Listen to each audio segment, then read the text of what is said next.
So both my wife and I prefer to do exercise that accomplishes uh, something other than the exercise itself. We do have a lot of yard, which I mostly mow like a regular person with a riding lawnmower, but my wife really wanted a manual push reel mower. So we got this here Yardworks. It's a 20 inch. It was down at the Menards. It was like $100 and something. One of the cheaper ones and one of the bigger ones. I was looking around and a bunch of them are real small, but boy, this thing's a lot of fun. Now, you don't accomplish a lot,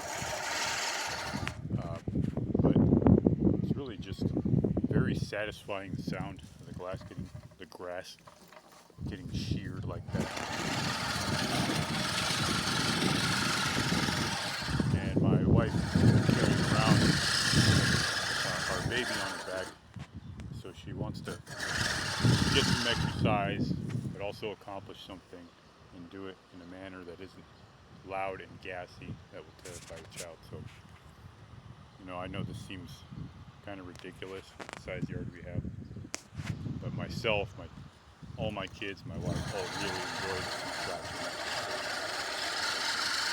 It's a pleasure to operate.